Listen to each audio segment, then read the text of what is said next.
It's Platt, and today we try Korean rice beer. That's next to Platt's Beer of the Week.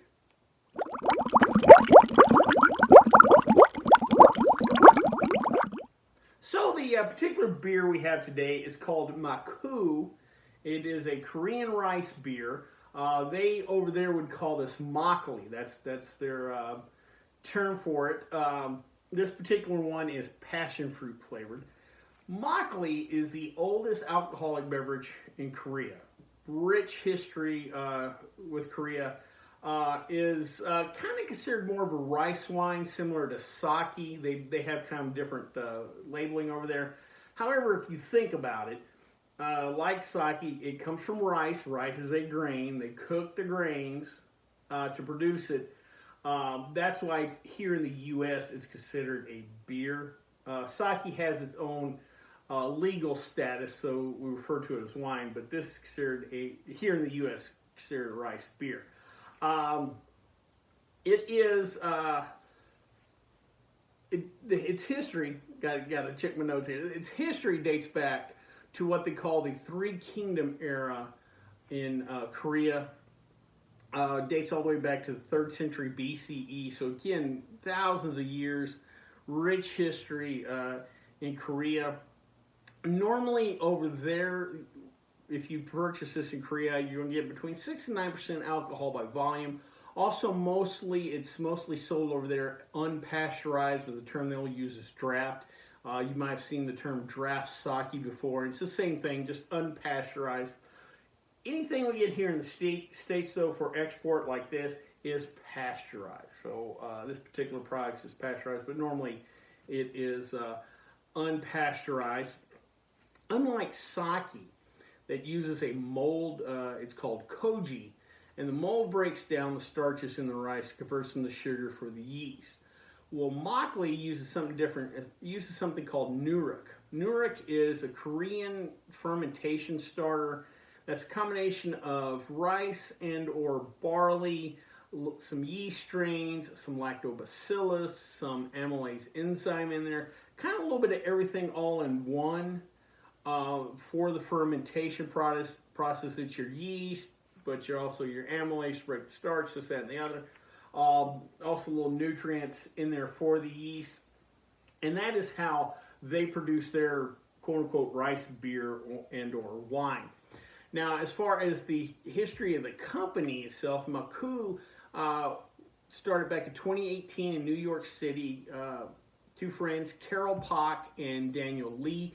Carol had apparently gone back to Korea to visit, kind of toured the old country, found some of the old ways, and one of the old traditions, of course, was Makgeolli. Well, when she came back home to New York, she realized there weren't a lot of options for Makgeolli, thus the idea was born, and they quickly gained traction. Their second year in business in 2019, they already began distributing outside the New York area, California, Texas, Illinois. 2020, they came back and added a couple different flavors, blueberry and mango. 2021, they put, and you can still find on the website, a kind of direct-to-customer website where they could deliver. 2021, we're still in the depths of COVID in New York City, and a lot of jurisdictions were allowing for direct sales to customers, so they took advantage of that. As far as their complete line, however, they have the passion fruit here. They have a light version. They have a coffee flavored version, the blueberry and the mango. They also produce a line of canned flavored soju cocktails, or canned sparkling soju. That's kind of in the crux of a canned cocktail. Soju is a distilled spirit. We'll get into that in a little bit, but that is their line of products. Well, before we try this particular beer, let's check out the stats.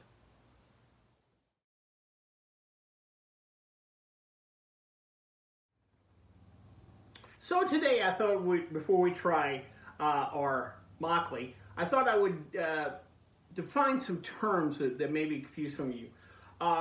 First, sake. Sake We call it rice wine, but the process is more like a brewing. But they have certain legal protections, so we just refer to it as a rice wine. It is a rice wine made with something called koji, which is a mold spore that breaks down the starches in the rice and gives sugar for the yeast to eat. Sake is generally sold in the teens as far as alcohol by volume. Sometimes they may get into the low 20s. There are some sakes that also have distilled spirit added to them, kind of like a fortified wine, similar to a port or a sherry. That's sake. Then we have soju. Soju is a distilled spirit, usually from rice, but can also be sweet potatoes, tapioca, what have you.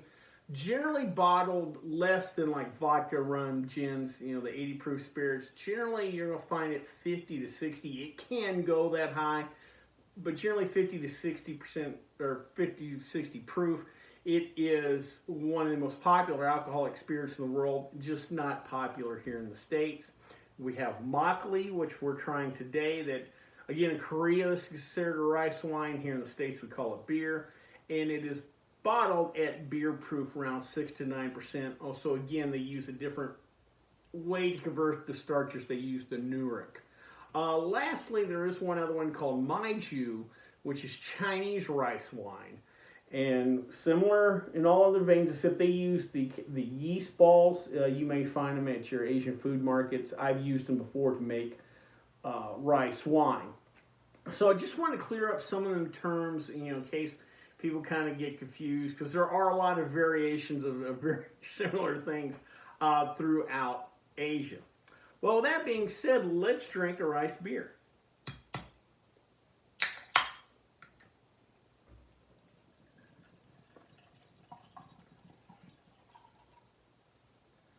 All right, we got a little milky. Oh, look at that. Look like almond milk coming out at the end. Very interesting.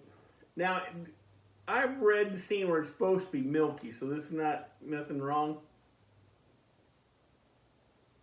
Kind of a sweet, funky nose.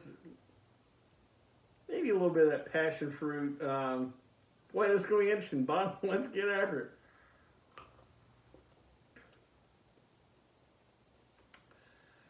That is nice.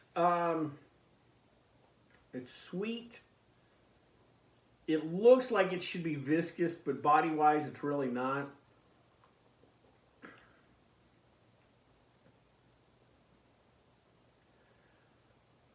Oddly funky. You do get a creaminess on the mouthfeel. It's not thick or viscous anyway, but there is kind of a creaminess to this.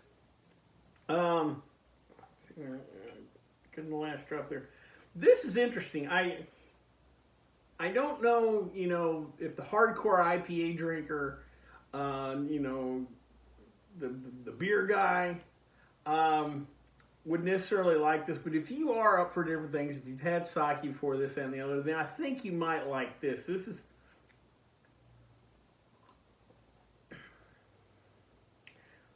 This is something, like I said, I would definitely try and kind of encourage my friends. I don't know if I would kill a 6-pack of this, but it's really unique flavor.